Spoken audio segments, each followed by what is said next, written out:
видеть вас всех сегодня на нашем мастер-классе. Так сложилось, что студия существует уже 6 лет, и, собственно говоря, с самого начала проводим занятия. И первые наши занятия проходили тоже в Воронеже, летом в развивающем лагере. Была такая программа «Наше лето», и нас пригласили туда поучаствовать. Вот. А в самом городе, то есть так сложилось, что мы ведем очень много мастер-классов, часто бываем в Москве, в Петербурге. То есть в Воронеже это первый мастер-класс, и мы очень благодарны арт-группе «Квадрат», и Дмитрию Большакову, Елене и Сергею Болговым за то, что они помогли организовать этот мастер-класс, и вот мы его начинаем. То есть наша студия, она возникла как семейная. То есть я сейчас представлю членов студии, и мы потихонечку, так сказать, начнем рассказывать и показывать все, что мы делаем. Мария Чайка, можно сказать, основоположник студии, Дарья Чайка, Анастасия Чайка, София Чайка, можно встать, и Анатолий Чайка. Мы пришли сегодня к вам вот с оборудованием, которое вы видите. И, соответственно, может возникнуть мысль о том, что заниматься анимацией достаточно сложно, то есть для этого нужны какие-то приспособления. На самом деле это не совсем так. Вот, здесь у нас стоит фотоаппарат на штативе. Вот, и Можно вот самый простой фотоаппарат взять, какой есть. Это то, с чего мы начинали, мыльница, обычная цифровая мыльница. Кладется вот какая-нибудь картинка, ну, допустим, это у вас фон, да, и на нем какая-то фигурка движется. Вы просто одну ножку фотоаппарата от штатива оставляете, можете снимать, там, нажимая на фото. Самый простой вариант. Посложнее можно фотоаппараты брать с дистанционным пуском. Кнопочка на шнурочке, потому что когда ты так нажимаешь, картинка как бы ты аккуратно не старался, она все равно будет вести. Вот мы сейчас можем как раз показать самую первую работу, одну из самых первых, которая была вот снята именно мыльницей. Просто мы учились, и мы пытались понять, как это делается. То есть это вот фактически заснятый процесс создания картинки, и эту картинку немножечко подвигали, анимировали.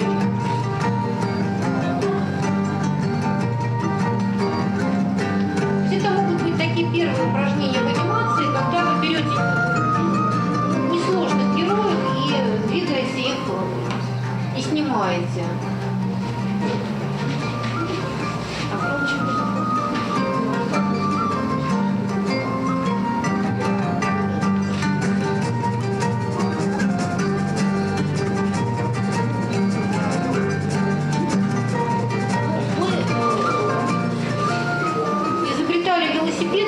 Какие есть техники, поэтому здесь применена смешанная техника, то есть вот рисованного фона и полуобъема. Вообще в анимации, то есть в пластилиновой, есть 3 техники. Это техника рисованная, абсолютно плоская, она достаточно сложная, она очень похожа на технику, в которой работает Александр Петров. Он рисует красками по стеклу. Мы пробовали это с пластилином, мы сейчас тоже покажем вам такую работу. То есть достаточно трудоемкая техника. Вот следующая техника – это полуобъем, когда вот изображение, как вы видите, оно вот выступает над плоскостью и, соответственно, она создает вот иллюзию объема. И третья техника – это объем. Она применяется либо вот в абсолютно детской съемке, как мы показывали в предыдущем фильме, либо в очень профессиональной съемке, что мы покажем вам позже. Вот. И мы сегодня на мастер-классе с вами как раз попробуем полуобъем, потому что он, так сказать, наиболее традиционен в этом плане. Вообще мы, когда вот попали, так сказать, на пилот, нам казалось, что профессиональная студия должна обладать каким-то очень сложным оборудованием и очень сложными техниками. Почему-то нам представлялось, что профессиональная анимация – это именно объем. Наше удивление было безмерно, потому что мы выяснили, что профессиональная студия «Пилот» работает с очень простыми фотоаппаратами. В основном это Canon, потому что они стыкуются с программами монтажными. Позволяющими снимать с помощью компьютера, чтобы там у тебя была программа, и ты, когда снимаешь, ты видел там, что у тебя получается, там кадр у тебя предыдущий показывается, насколько ты сдвинул. Ну, опять же, вот для того, кто хочет начинать и пробовать что-то, вот мы говорим о том, что не надо, может быть, даже брать какие-то очень сложные вещи. Обычный фотоаппарат мыльница есть у всех, и обычные монтажные программы, там типа Пинаку Студия, тоже есть практически на каждом компьютере. Они позволяют вот эту покадровую съемку собирать уже в авишные файлы и потом стыковать весь фильм. Вот. Мы сейчас покажем вам тоже небольшой кусочек, или целиком, может быть, там вот фильм, который был снят в технике пластилиновой живописи, и Мария просто откомментирует, как это делалось. Это получается как рисунок из пластилина, то есть, но фигуру ты рисуешь. Это сложно двигать, потому что приходится соскабливать кусочек, намазывать еще, ну почти как краска. Но это сложнее намного, по-моему, самая сложная техника. Здесь надо не только вот уметь лепить, но еще и рисовать хорошо.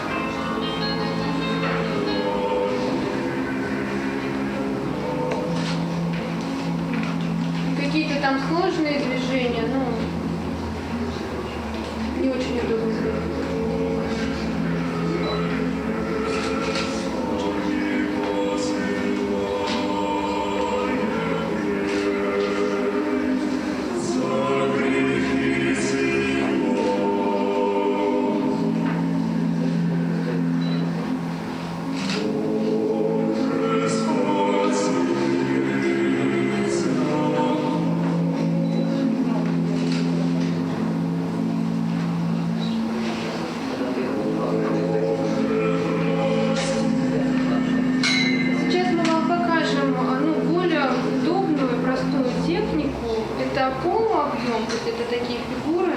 Они получаются как перекладка, то есть то, что вам рассказали, как лепить, да?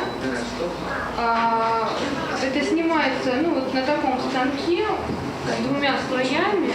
То есть один слой это у нас стекло, сейчас оно закрыто, но можно его открыть и посмотреть. А внизу у нас фон лежит, чтобы нам удобно было двигать фигуру. То есть у нас не по фону двигаем, фон не портится, у нас фон отдельно, фигура отдельно, сверху. Нет, Ярослав. Мы начинали работать на одном слое. То есть это была обычная дощечка, на которой лепилась картинка. Вот вы видели по первому мультфильму. То есть это такая, может быть, более простая детская техника, но в любом случае можно вот начинать осваивать анимацию именно с одной плоскости. Вот. А потом вот это уже то, что мы, как бы, чему мы научились, сказать, у профессионалов, это работа в двух плоскостях. То есть нижняя плоскость – это фон, декорация, на фоне которой происходит действие. И верхняя плоскость – это стекло прозрачное, на котором двигается основной персонаж. Вот такого рода техника, она уже требует как и более сложных программ, и съемочные программы обязательно. То есть фотоаппарат уже должен стыковаться с компьютером, и там должна быть съемочная программа. Вот. То есть, и сейчас мы вам покажем вот кусочек, снятый уже в этой технике. Эта техника хороша тем, что ваш фон остается на протяжении всей вашей съемки рабочим, он не портится. Вот вы как бы можете менять фоны и совершенно спокойно работаете вот со своими там персонажами. Можно двигать отдельно. У вас здесь персонаж двигается, еще что-то там на фоне. Внизу можно двигать. Облака летят, и что-нибудь такое. То есть вот это уже съемка на двух плоскостях. То, что на заднем плане, это вот декорация, которая лежит внизу. И вот все, что двигается, это первый план стекло. Тут где-то даже видно по отблескам, что это стекло. Вот. Покажи там какую фишку. А это тоже два слоя. То есть и вот это вот все пластилин. То есть с пластилином можно работать достаточно интересно. Его можно окрашивать красками, декорировать любым образом. То есть он, как нам сказали на пилоте, мы не стесняемся. Мы делаем с пластилином все, что хотим. И они действительно его украшают всем, чем только возможно. Там, веточками, бисером, пуговицами, кофе. Пластичность остается, он также двигается, все это также удобно. Но фактура становится гораздо более богатой. богатый, да. И полет фантазии, естественно, увеличивается. И как бы следующие, то есть вот, например, вот этот вот мы монтировали в Писеремоте мультфильм, то есть он просто снимали 2 слоя. Вот. А вот следующая техника – это уже применение специальных программ. Мария, расскажи вот там про фон. Да, То есть когда в качестве фона идет монохромный лист, да. Тогда, ну, вообще это с программами сложнее, но вообще это легче. То есть вы делаете фон, снимаете его отдельно, если у вас на нем что-то шевелится. Дальше мне нужно, чтобы на нем какой-то персонаж двигался, да? Я не снимаю вот так, я не кладу фон, не на стекле делаю. Подстилаются специальные фоны, то есть он или такой ярко-зеленый, как у вас пластилин в пачках сверху, или очень синий такой. То есть фактически лист бумаги. Ну да, то есть цвета какие-то вот такие, которые компьютер различает хорошо. Потом вы снимаете персонажа, то есть он делает там какие-то движения, которые он должен делать, да, по вашей задумке. А потом в компьютерной программе фон этот удаляется, остается только вот фигурка, да? Вы ее помещаете на уже готовый задник этой сцены, да? Можете там не на вылепленный, а на нарисованный, то есть что-то вот такое интересное можно придумать. Можно, вам, например, нужно, чтобы там впереди шел человечек, да, сзади летел самолет. Но вам неудобно ведь будет там под стеклом двигать этот самолетик, сверху человечка, еще помните, что у вас там самолет внизу. Вы отдельно снимаете самолет, отдельно фон снимаете, отдельно человечка. В программе все это стыкуете. И вот мы сейчас вам покажем последнюю работу, которая как раз... Здесь буква отдельно, колесо это отдельно снято. Мальчик бежит отдельно, колесо снимали отдельно. А потом все это уже стыкуете, как хотите, фон, чтобы двигался тоже. На станке же такого не снимешь, приходится снимать все отдельно, и уже как хотите в этом программе стыкуете.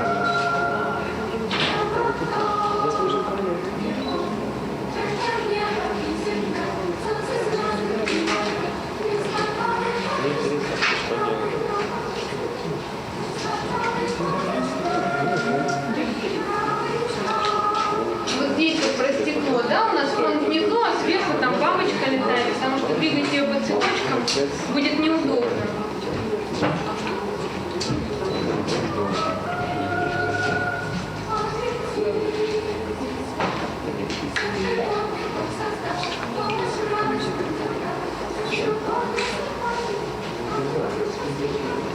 Потом там у меня круг вот такой, да, чтобы там все было красиво вылеплено, мне приходится в большом масштабе лепить. Но это же у меня не влезет там на станок на тот же. Я снимаю все четверти отдельно, потом это там состыковываю.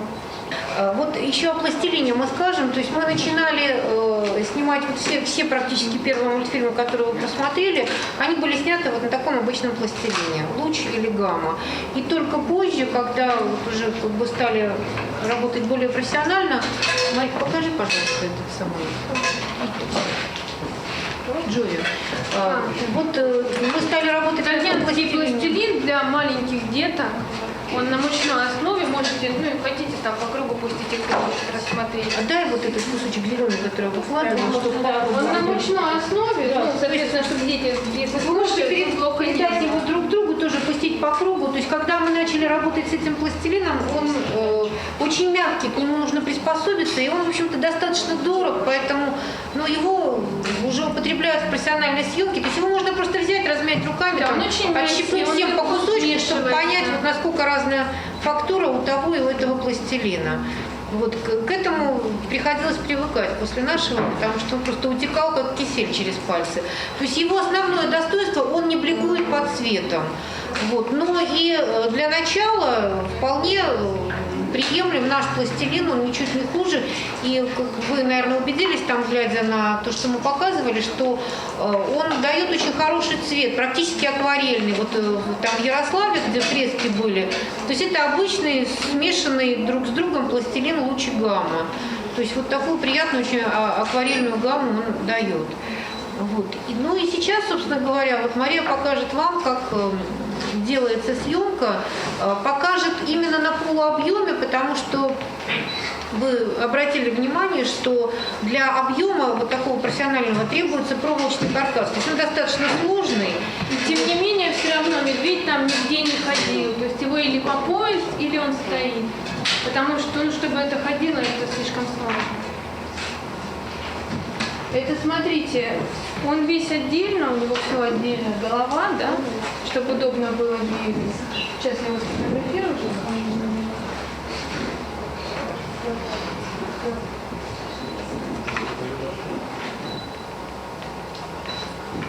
Ну, мы стараемся делать, чтобы, ну, это не сильно было заметно, да, как-то одежда это скрыть, что такие штанины у него. Перекладка для того, чтобы удобно было двигать, да. Вот на маленькое окошко сейчас смотрите. Там можно видеть, насколько мы его сдвигаем. То есть, если какая-то ошибка, когда снимаем, или вообще, чтобы представлять себе движение, которое делаем. Движение себе заранее или прорисовываем, или на себе прямо репетируем, чтобы мы представляли, как он будет двигаться. Можно вопрос? Да. А вот в этой программе там показывают только последние отснятые кадры, или можно показать несколько? Кадр, только последний. Да, не очень удобно. Ну, хотя бы этого достаточно, чтобы все равно. Это в любом случае лучше, чем вслепую. То есть, когда программ не было, все было.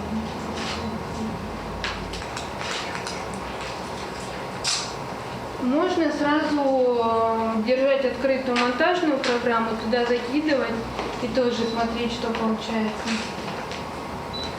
То есть это тогда дает возможность уже несколько кадров посмотреть.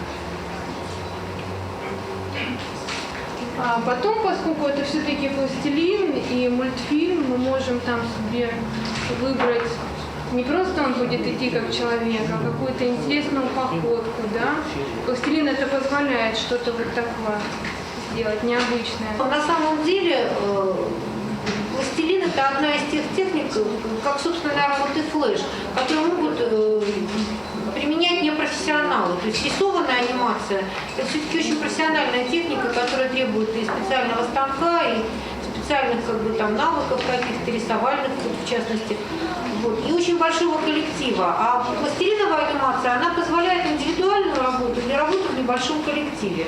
И не профессиональную работу, потому что пластилин, он такой материал, который, в общем, доступен практически всем. И слепить какого-то смешного персонажа... И как-то его интересно подвигать, это уже будет здорово. У меня еще один вопрос на тему ускорения и вот всего, что с этим связано.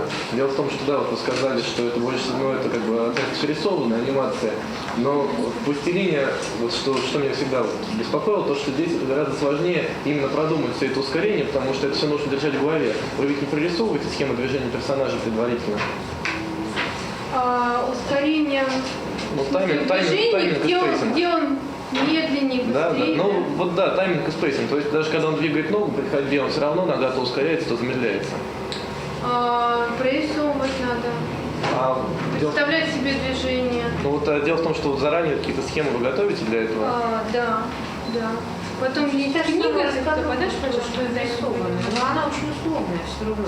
Кому интересно про движение, вот есть такая книга «Тайминг анимации». Знаешь, да? Конечно. Вот здесь это есть. Покажи сейчас одну сразу.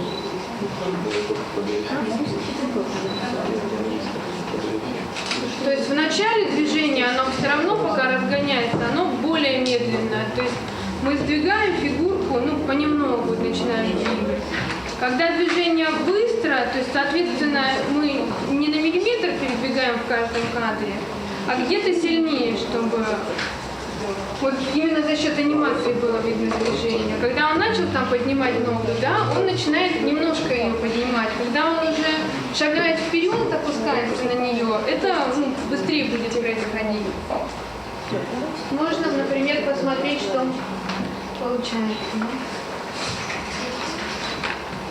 Там, когда монтируете, вы рассчитываете движение, что у вас получается, вы там сняли 12 кадров, да?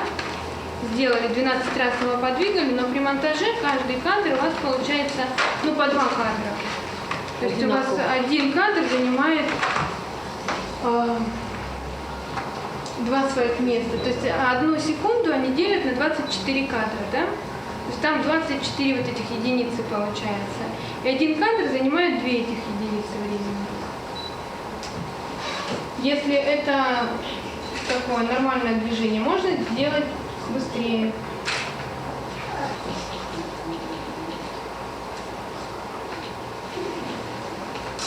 Чтобы было удобно его двигать, вот мы сделали его плоским, да, дальняя рука и дальняя нога у нас получается еще более плоские. То есть если эти могут быть верхние и потолще, да, с этим мы стараемся делать еще более такими тоненькими.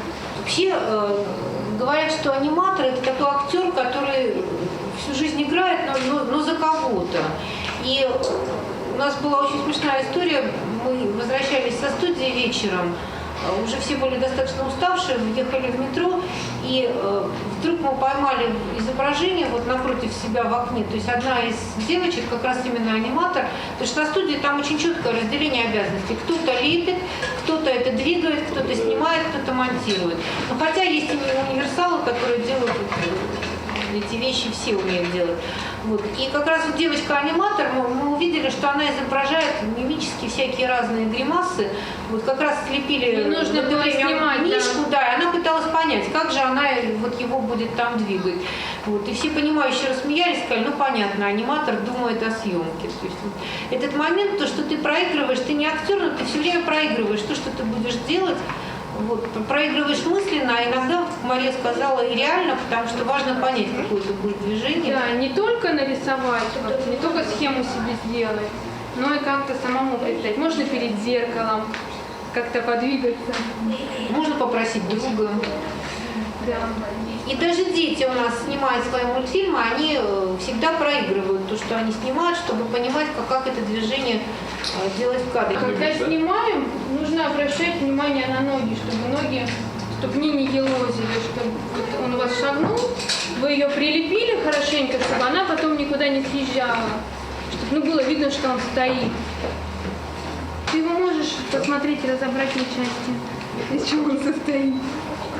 Вот эту программу удобна тем, что если у вас даже хоть все вы можете смахнуть со стола, а потом выставить обратно. Может, по плану выше точки или он еще может вытянуться? Еще можно. Вот у него колено согнуто. Да, можно, вот неудобно что-то, если руки убрали.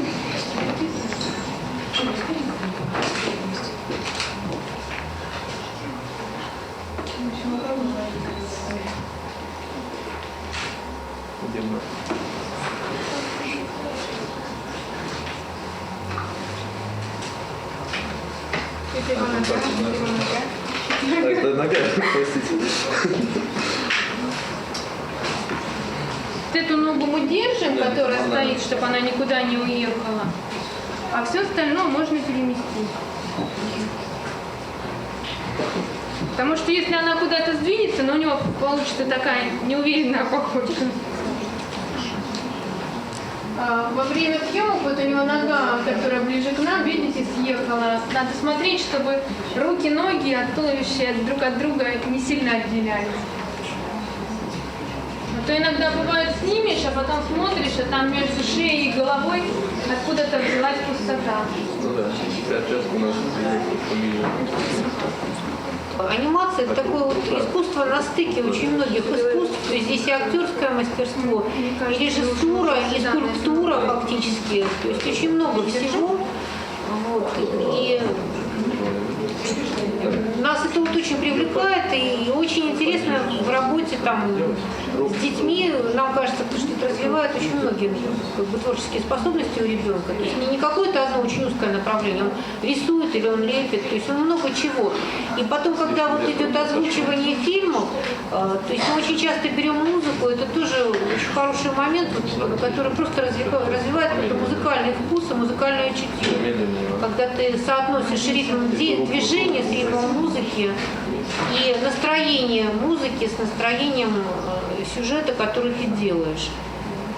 Он еще сюда перемещается к этому. может, наверное, сначала куда-то вперед, потом когда он останавливается, он уже вот такой должен качок назад небольшой быть. Да, когда вот у вас начинается движение, мы уже сказали, да, что начинаете фигурку двигать, понемногу ее перемещаете. Чем дальше движение, тем оно быстрее, да? А в конце, когда он останавливается, тоже персонаж сначала замедляется, потом какое-то остаточное движение. Вот он остановился, вперед подался немного и немного назад. Потом это, очень хорошо выглядит. Смотрите, сейчас он шел вперед, да, и мы делаем последний кадр, он у нас все время двигался вперед, а теперь он немножко, мы его вот в последнем кадре перемещаем назад, да, что он как бы отпружинил от своего движения.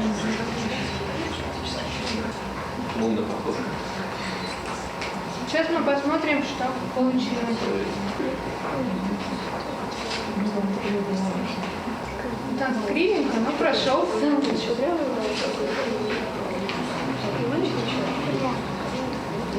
Собственно, вот как бы на ваших глазах отдельные кусочки пластилина собрались в человека, который сделал какие-то движения. Но чтобы вот вы не комплексовали, что это очень сложно, что это, может быть, требует какого-то особого мастерства, мы вам покажем мультфильм, который снимали дети в возрасте от 3 до 10 лет. То есть вы поймете, что все возможно. Скажите, кто испортил сыр? Кто в нем наделал столько дыр? Во всяком случае, не я. Поспешно хрюкнула свинья. Загадочно, воскликнул гусь. А гадать я не берусь. Овца сказала, чуть плача. Безумная трудная задача. Все непонятно, все туманно. Спросите лучше у барана. Тяжело от кошек произнес, обнюхав сыр дворовый пес. Как дважды 2 – 4, от них и дырки в сыре. А кот сердито фыркнул с крыши. Кто-то дырки, явно мыши. Но тут ворону Бог принес. Ура! Она решит вопрос. Ведь, как известно, у нее на сыр особое чутье. И вот поручено вороне проверить дело всесторонне. Спеша раскрыть загадку дыр, ворона углубилась в сыр. Вот дырки шире, шире, шире. А где же сыр? Забудь о сыре.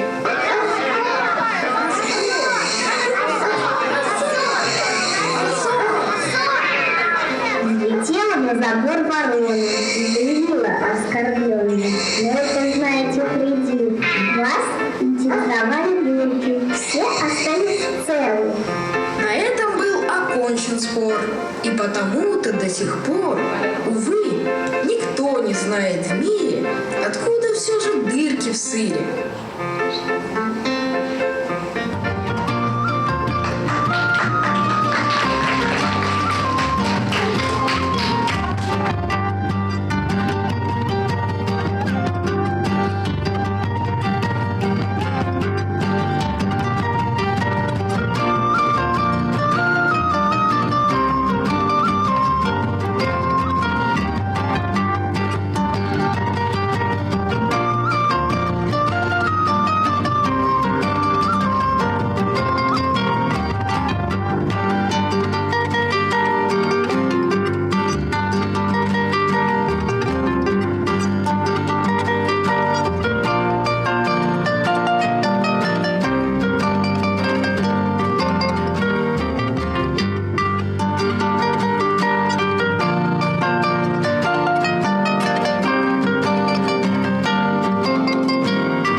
Мы не знали, кто сегодня придет и будет ли лепить тот, кто придет. Но мы посмотрели, что уже сделано огромное количество всяких замечательных вещей.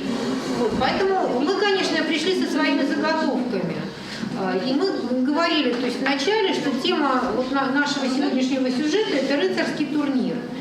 И многие уже что-то слепили, значит, мы предлагаем вот тех персонажей, которых вы уже сделали, присоединить к нашим персонажам и интегрировать их в наши декорации. И дальше, по желанию, то есть все могут поучаствовать в съемке. То есть, мы можем, например, начать вот как бы с этого стола и так по кругу пойти. То есть, понятно, что это будет несколько движений, но во всяком случае вы хотя бы почувствуете материал и почувствуете сам процесс. Скорее всего, мы сегодня не сможем смонтировать весь этот сюжет, поэтому если вы оставите свои e-mail, да, то вот Елена обещает всем разослать это на почту потом, потому что это будет не тяжело по весу. Да, торжественно наглядно принесена. То есть я там увидела у кого-то дамы, у кого-то рыцари совершенно замечательно. То есть это можно все нести сюда к столу. Только вот сюда.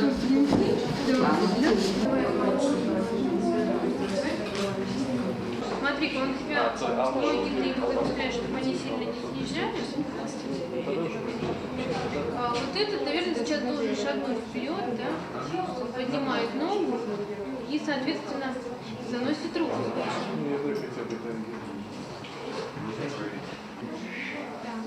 Двигайте, да? Смотри, вот ты ему ноги подвигал, да, своему родителю, а ты еще нет. Я как раз хотела обратить ваше внимание, мы сидим и любуемся тем, как естественно рыцари вписались в декорацию. То есть, казалось бы, разные авторы, разные стили, да, но пластилин действительно настолько удивительный материал, что нет никакой чужеродности. То есть такое впечатление, что они именно такие тут и должны быть. Вот смотрите туда на экран, видите, специально видно? Неестественно выглядит, что они не шевелятся. Даже если какая-то часть она не делает большое движение, ее все равно нужно немного подвинуть. Так, черный рыцарь у нас почти никуда не сдвинулся. Его же толкают. Он или вперед еще движется тоже навстречу ему, или его уже ударили, он куда-то падает тоже. Вот он сейчас хорошо подпрыгнул. Ну что? Сила. Сила. Твоим глазам пришел конец. Кто-то из вас будет падать или все? Все. Смотрите, с чего начинается всякий рыцарский турнир. То есть выходят трубадуры, и они трубят в трубы. То есть вот сейчас мы снимем, как эти трубы возникают. То есть они у нас будут не возникать, а ломаться. То есть у нас будет обратная съемка. Потом при монтаже мы просто это монтируем в обратную сторону. И получается так, что из ничего возникает некий предмет. Точно так же можно делать титры. Это вообще очень интересно. Потом вот я там смотрю, кто-то слепил имя. Мы в конце покажем, как вообще делаются титры, как с ними работать. Так, это пока... Нет, это... А когда снимаете обратную съемку, что оно у вас потом, хотите, чтобы оно вылепилось? То есть вы ставите, это сложнее, чем просто двигать, вы ставите его в конечную позу. И лучше прописать себе на бумажку сначала, что вы хотите, чтобы он сделал, а потом так, как вы будете его снимать, в обратном порядке все действия, да? То есть если он у вас поднимает руку, значит он у вас должен опустить, и вы, например, его смяли. Получится, что он появится и поднимет руку, да? Сейчас мы попробуем на ходу. Это как обратный счет до 10. Сначала мы учимся считать в одну сторону, потом мы в тут другую. Это, по сути дела, то же Вот самое. они у нас, смотрите, они у нас поднимут руку, и у них появится там зуба, да? Вообще перелепку можете делать. У вас может, например, из зайчика появиться медведь. Вот я сейчас вам один кадр покажу. Дальше у вас зайчик сломался в комочек, там, например, сеянский. Потом этот сеянский комочек превратился в точно такого же размера коричневый комочек, да? И оттуда появился медведь. Что он такой вот пластичный. Вот обратите внимание, у нас из ничего возникают трубы, и герольды объявляют начало турнира. То есть это прием обратной съемки. Он достаточно пластилин тем и хорош, что он позволяет делать вот такие вот удивительные, необычные вещи. Марика, продолжаем. Вот у нас мы закончили герольдов. И обычно, кто вот, помнит, как начинались турниры? Что служило знаком к началу турнира? Платочек. Вот сейчас мы снимали, у нас была съемка на 2 слоях. Вот. А сейчас как раз вот на нижнем фоне, где у нас основная декорация, где сидит королева, она бросит платок. Вообще в анимации... Слепите нам маленький беленький платочек, пожалуйста. В анимации и в кино есть понятие крупного плана, среднего плана и общего плана. То есть и сейчас мы вам как бы покажем вот работу с этими планами. То есть то, что у нас делали герольды, это был общий план. То есть мы видели все, что происходит в целом. Сейчас у нас королева бросит платок, это тоже будет общий план. А потом мы крупным планом покажем, как этот платок падает. Потому что если весь фильм у нас протекает вот только в этой плоскости, то есть мы же не привыкли, то есть наше зрение устроено таким образом, я смотрю на всех вас, вижу этот зал, потом я смотрю на кого-то и вижу лицо отдельно взятого человека. Потом я вижу какой-то фрагмент стола. И поэтому, когда вот этот эффект не соблюдается в фильме, он ощущается как диссонанс. Поэтому чередуются планы. И вот сейчас, вот, сказать, пример работы с планами мы как раз и посмотрим. То есть нам лепят маленький белый платок, и большой белый нам тоже нужен. Большой белый есть, да? Большой белый у нас тоже есть. Да. Вот она подняла платок, она опустила или чуть-чуть повернуть ее в бок. То есть давай аккуратненько. Естественность движения. Мы все время представляем, как это происходит в реальности, и переносим эти движения на съемочный стол.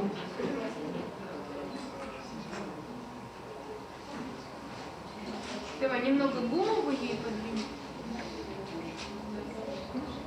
И теперь ручка, она платочек отпускает. Что она делает? Мне думаю, маленький пальчик. Да, правильно. Отпускает, но платочек еще не падает. Она его еще как-то держит. И она как его бросает? Смотри-ка. Смотри, вот она взяла платочек, она его туда кинула. Рыцарем.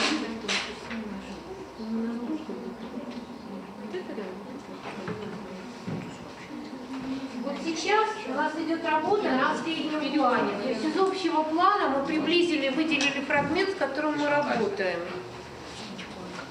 И на этом фрагменте происходит действие. Дальше мы это действие, единственное действие, основное, то есть платок, который падает, мы выносим просто в отдельный план и снимаем его как отдельное действие уже с другим платочком, более крупным. Платочек, чтобы его удобно было двигать, мы его снимаем на стекле.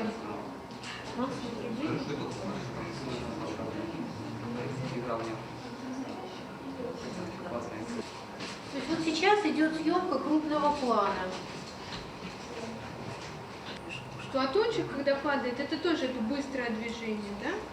Ты его двигаешь. Так, и как будто бы он там летит, этот кончик выгинается сюда, да? Ну тоже вот так пока. Ага, дальше вот смотри, он падает сюда, а вот это загинается сюда.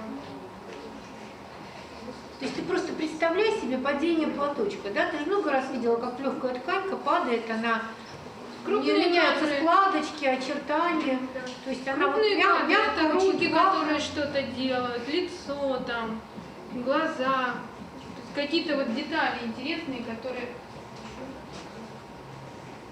вот движение вниз.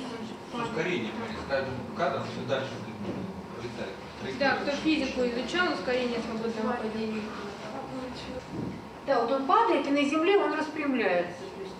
Мы не успеем, наверное, сегодня сделать поединок всех рыцарей. Мы не ставим перед собой задачу сделать сегодня поединок всех рыцарей. Мы предлагаем как бы следующее. То есть сегодняшний мастер-класс, он был призван показать вам, что такое пластилиновая анимация, как это делается, какие основные принципы. Понятно, что на то, чтобы снять один мультфильм, вот, например, там то, что мы показывали, уходит 2-3 месяца. Это достаточно трудоемкий процесс. Да, но иногда, если есть вдохновение и возможность работать там много часов подряд, это можно сделать, скажем, и за неделю. Вот, то есть, но в любом случае мы предлагаем вот всех рыцарей, которых мы не успеем снять сегодня, прийти в студию к Елене Николаевне, сказать, есть адрес, визиточки, и все это можно будет снять там. И, собственно, включиться в занятия и научиться этому. Этому невозможно научиться за 2 часа. Об этом можно просто получить какое-то представление, а вот в студии, уже которая работает в Воронеже, этому можно реально научиться в течение того учебного года, который у нас с вами еще впереди. Вот, поэтому сейчас вот мы просто завершающие кадры делаем, смотрим наш сюжет, как это выглядит. Вот мы выставляем туда всех красивых рыцарей, которые сегодня участвовали в поединке. Как они его завершают? Они стучат щитами там друг от друга, поднимают мечи, то есть мы какое-то последнее действие они совершают. Вставляйте. То всех, кого налепили, несите сюда. Сделай масштаб поменьше.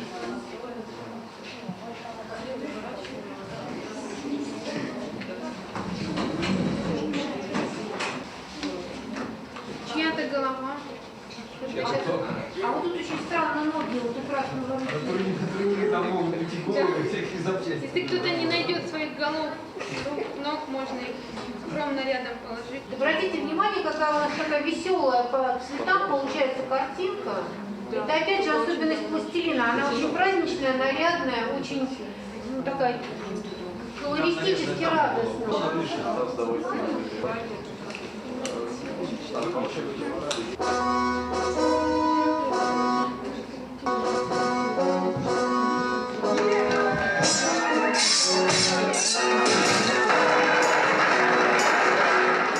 Мы сюда поместим всех ваших рыцарей, которых мы сегодня снимали.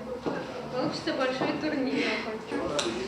Так, сейчас мы обратим внимание еще на одном аспекте пластилиновой анимации. То есть дети, когда лепят, и они создают свою игру, свой мир. И любой ребенок вот мечтает, как он будет себя чувствовать, попасть в этот мир. И сейчас мы с вами сделаем что? Мы ребенка вставим в пластилин. Я покажу, как ребенка вставить в его же мультфильм. Это как бы очень интересно, как бы в творческом плане и в плане как бы инициализации самого процесса творчества. Поэтому нам нужен доброволец. Значит, сюжет будет очень простой. То есть ребенок играет, то есть он мечтает, ну тут сейчас как год дракона там, да? То есть мы возьмем дракона. Ребенок стоит, он как бы сам себе наколдует дракона. То есть он держит ладошку, и как вот фокусники, там, как он себе представляет, фокусник, чтобы на него появился дракон. Ребенок это очень легко представить. То есть он проводит рукой, появляется дракон, и этот дракон, так сказать, перед ним, а ребенок так изумленно смотрит, так сказать, с восхищением. Это лучше у девочек. Может, из девчонок кого-то. Вот сейчас смотри, она возьмет ладошку, так, у нас проша, вот, и этой рукой наколдуешь дракона. Помнишь, как фокус делают? Нет, один раз. Так раз проведешь и подымешь. Вот так. И замрешь. Проведешь, подымешь и подержишь немножко. Все мы играем. Вот у нее уже появился дракон. Смотрите, в тот момент, когда она вот так рукой сделает, у нее появится дракон. Как будто. Потому что это игра, и вы удивитесь. Вы сейчас увидите, он появится. Но вы должны сейчас понять, что он уже появился. Вы можете удивиться, да? Вот, и немножко так назад. Ну как испугаться, да? Сыграем так? Получится? Сейчас мы создаем исходный видеоматериал. Мы берем реальное видео и в него будем вставлять, то есть интегрировать пластилиновую анимацию. Приготовились. Я скажу когда. Значит, смотрите, вы играете. Значит, ты им обещал, да, что сейчас ты наколдуешь дракона. Хорошо? Вот. И я когда скажу начали, ты ему начинай колдовать. Хорошо? Так, дубль раз. Так. Готово, давай. Такие красивые, только волосатые, и они у нее разбирались в змейки такие. Потом компьютер что делает? Он удаляет этот зеленый фон. Полностью удаляет. И остаются только не зеленые элементы. То есть вот все предметы. Тот дракон, которого мы сейчас будем вставлять в этот кадр, он именно сделан по этой технологии. То есть снят на зеленом фоне. И, соответственно, так сказать, зеленый фон убрался, и он получился на прозрачном фоне. Теперь в компьютерной программе, вы это сейчас вот все это увидите. Значит, все студии, вот мы проговаривали уже, они никогда не снимают вот такими тяжелыми фонами и слоями. То есть они снимают каждый персонаж отдельно, вплоть до каждого элемента этого персонажа, рук и ног. А потом вот в этой программе, которую мы сейчас увидим, это все совмещается уже по сценарию. То есть вот то видеоизображение, которое мы сделали, мы его забрали в программу. Вот. Теперь забираем его на монтажный стол. Вот, это наше изображение. Теперь на диске D, эффекты, автор эффекта. Смотрите, это видео. Мы сейчас, это наш экран, который мы потом увидим. Фактически вот это его размеры. Так, теперь мы забираем дракона, которого будем сюда вставлять. Смотрите, вот мы его ставим. Смотрите, мы ставим его поверх. Дракон на прозрачном фоне. Мы поставили его поверх видео. Теперь будем его масштабировать. Он же маленький, он будет лететь на нас, он будет лететь по кругу. Смотрите, мы ищем место, где он появиться должен. Вот, смотрите, появляется. Давай. Вот она рукой проводит. Оп, стоп, вот он должен появиться. Да, убирай. Дальше двигайся на меня. Нет, друг. Так, нет, он еще не должен. Рука когда уйдет. Двинь видео еще. Еще. Вот так, все, он появился.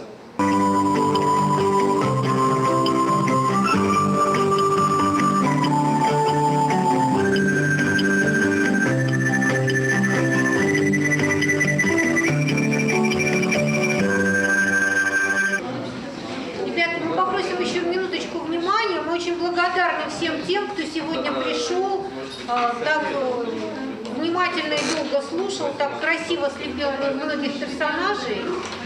Мы еще раз напоминаем вам, что за 2, 3, 4, даже 6 часов невозможно рассказать все об анимации, что в Воронеже Елена Николаевна ведет студию. Ребята, все визитки этой студии лежат на столе. Все, кому интересно доснять своих персонажей, могут прийти в студию, предварительно созвонившись, да? Правильно я понимаю? Можно забрать всех своих. Вот. И там просто, так сказать, закончат те съемки, которые мы сегодня по времени просто не успеваем делать. На этом наш мастер-класс завершен. Всего доброго. Приходите еще.